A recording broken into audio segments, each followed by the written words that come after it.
Today we're going to talk about the skin. So we're going to talk about why the skin is important and the essentials of how you should look after it. So the Yes. first question, Mel, is why is your skin so important? Well, our skin is important because let's not forget our skin is actually an organ. Mm-hmm. So much like all of our other organs, our heart, our liver, we still have to look after it.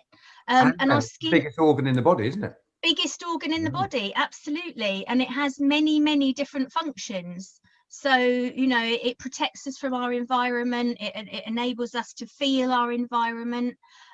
So, really important. And also for youthfulness, we want to keep it looking nice as well. So it's a good idea to have, I think, some sort of understanding of how the skin works and how our cells in our skin replace themselves every 4 to 6 weeks. But as we get older, that becomes a little bit sluggish, that sort of cell turnover process. So we have to do various things to encourage the cell turnover and to improve the cells that are being produced. Okay. So keep a good complexion. Okay. So Mel, so skin's really important. It's often overlooked. It's a bit like the ugly sister of aesthetics, isn't it? Yes. We focus on volume and everything, Yeah, absolutely. but skin is so important. So, Yeah. so if healthy skin is important. People just look better if they've got healthy skin, don't they, Mel? Absolutely. And I think, you can have all of the toxin and the fillers, but actually if your skin doesn't look good, then you're really sort of missing a trick, because you can have a few wrinkles, but if your skin looks great, they're not going to look so bad either. So yeah, I think as you say, it's sometimes neglected because everybody wants the sort of the anti-wrinkle injections, but skin is really important. Okay. So And we were saying before, Mel, you feel like looking after your skin is a bit like looking after a house plant. yes, yeah, Can you tell, absolutely. can you tell me why they're similar? Well, apparently, when you're looking after a house plant, you have to weed, feed, and mulch. So I look at that as being, the weeding is the kind of the cleaning, getting rid of the weeds, get rid of the old dry skin. Your feeding is your where you're perhaps going to use some retinol, which helps speed up the process to get rid of the old skin. You're going to put some vitamin C on because that's an antioxidant, will repair the damage caused by free radicals. And then you have your mulching, which is where you put nutrients in your plants. So that's where you might again, more of your antioxidants, and also your sun protection. So Yeah. you're protecting, because we know that the ultraviolet causes 90% of skin aging and damage. So yeah, weed, feed, and mulch. Well, brilliant. So Mel, at what age do you think the skin is naturally the best? What age do you need to start looking after your skin?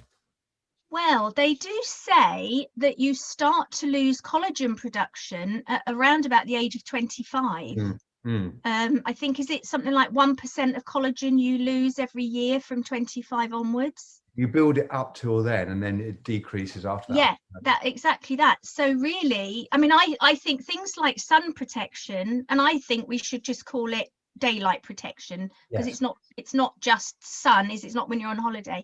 I think that has to start at a very young age, Mm-hmm. because I think they say children are not born with freckles. They sort of grow them through ultraviolet exposure. So Yeah. I think protection has to start at a young age. But cleaning your skin, I think that's another thing that people don't really give much credit to. You have to clean your skin. Double cleansing is the way to go, Why is it so important to double cleanse? because we ladies particularly wear makeup.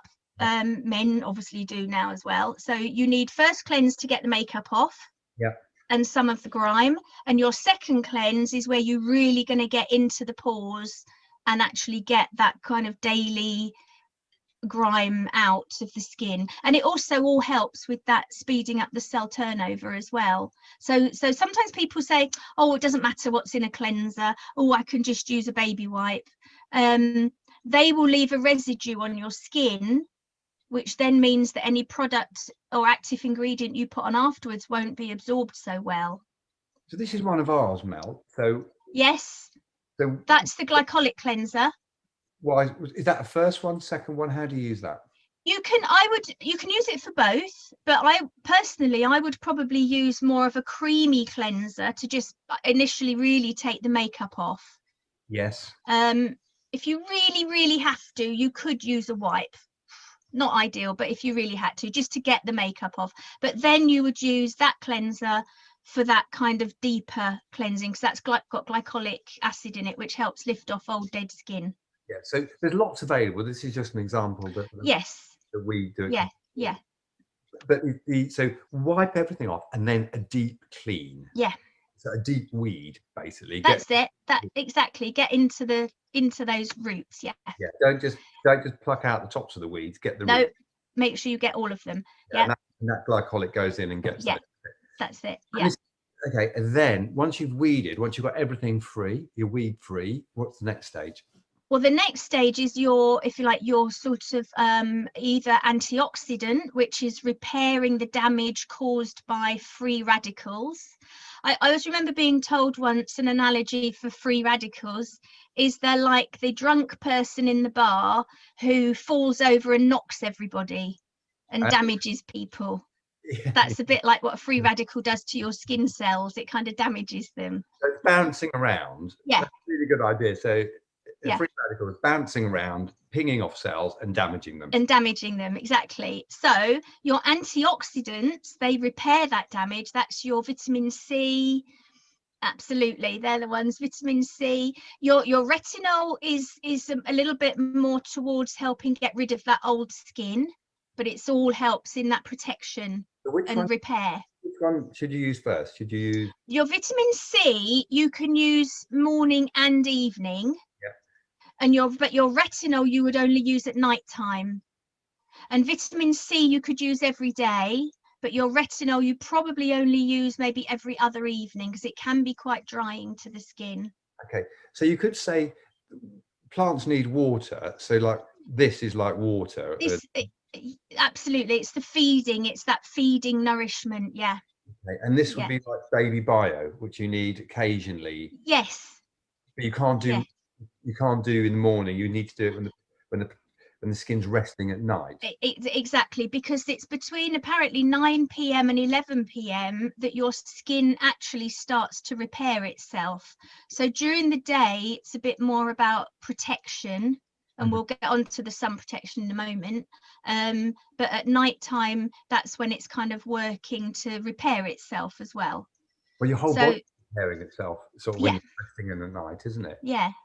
So it makes sense. So your skin is, so your skin's constantly turning over. It's growing from the bottom. It's all right. And Mel, the top layers are coming off. Yeah.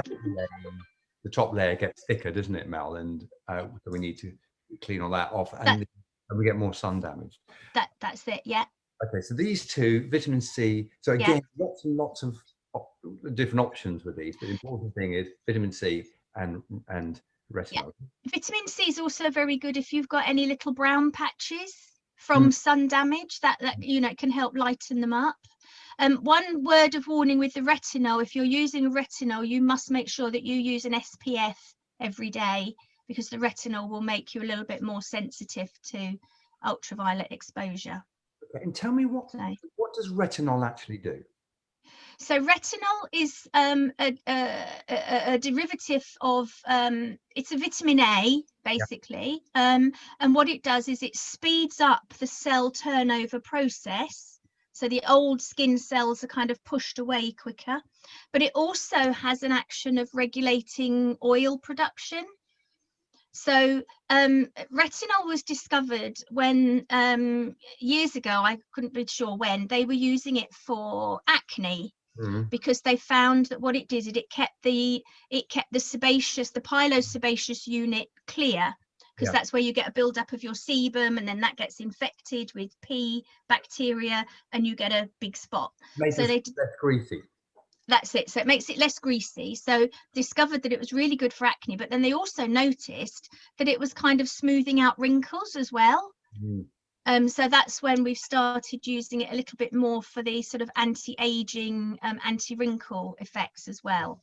And when we're young, Mel, our skin turns over quite quickly. Yes. Quickly. As we age, everything slows down. It becomes sluggish. So the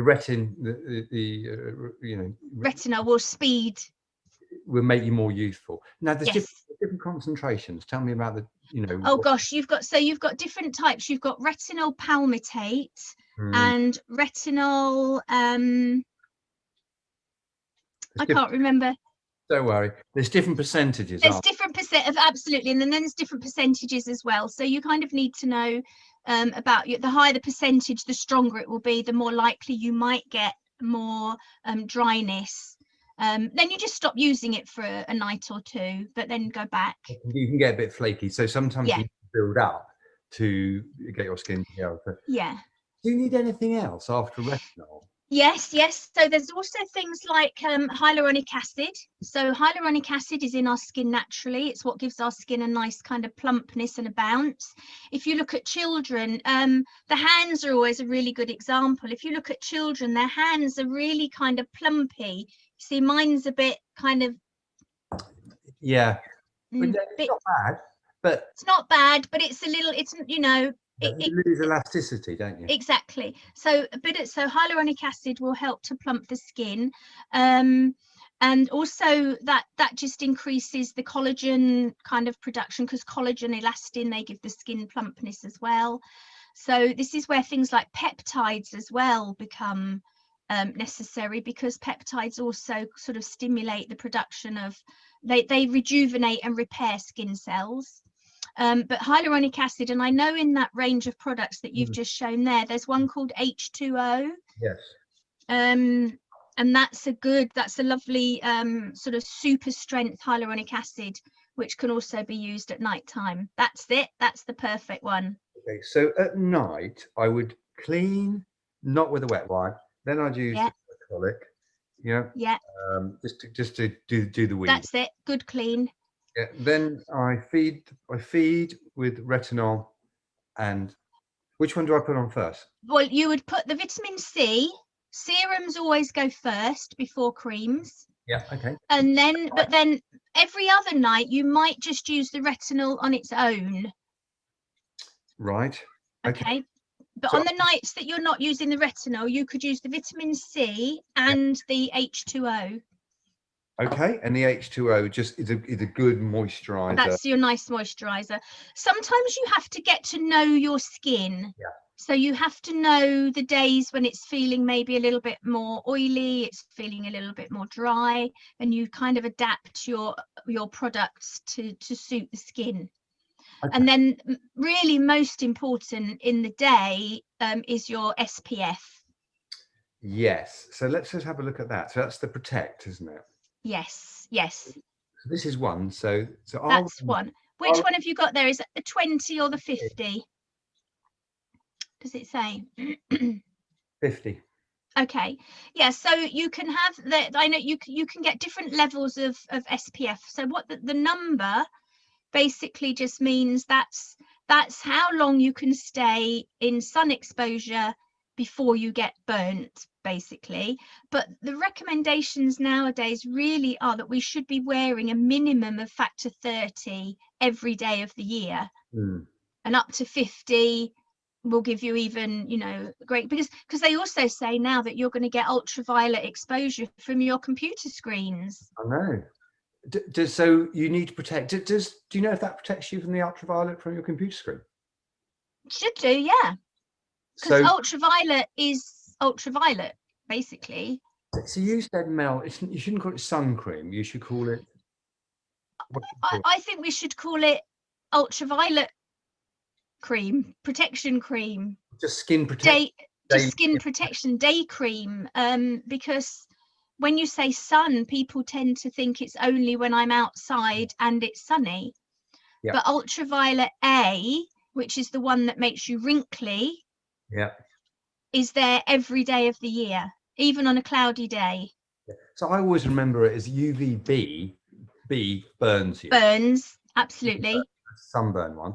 And A, which I don't think goes in quite as far, that's the one that ages the skin. But that's the one that ages you. And that's the one I think as well that can cause the damage that might lead to skin cancers.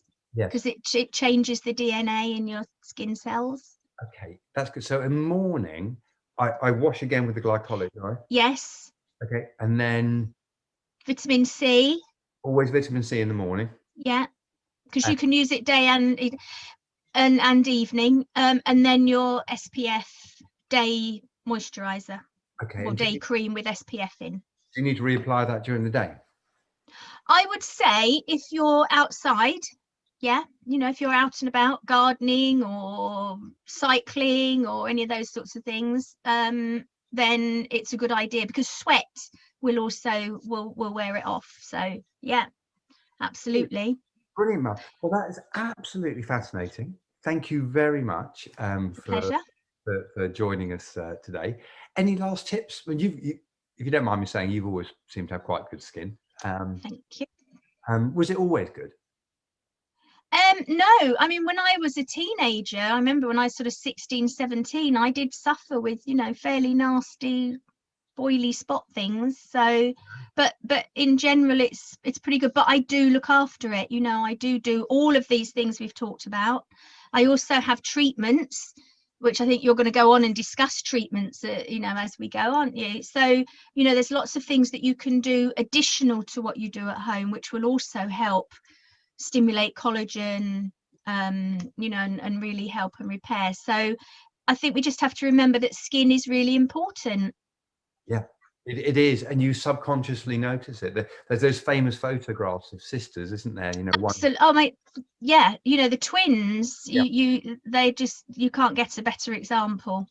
So one twin essentially it was a gardener in a big country house, and one cook, and they look probably 20 years different, don't they, Mel? Absolutely, and it just shows you that ultraviolet exposure. And then there's the other picture of the truck driver with one side of his face, and that shows how ultraviolet comes through glass as well. He was American, wasn't he, Mel? So in America they drive on the left. So generally, in America the left side of the face is older, whereas we've got the right. So So what I do sometimes is look at people, and you can see which side of their face more sun damage. It's normally the side they get from the sun. So, well, Mel, thank you very much for joining us. Okay. And I'm going to actually try some of these products. For lockdown, and you'll see a bright, shiny, youthful looking. When I see you, I'll notice the difference. I hope. Well, Mel, thank you very much. Okay. Yeah. Thank you. Okay. Have a lovely day. Bye bye. Lovely to talk to you. Bye.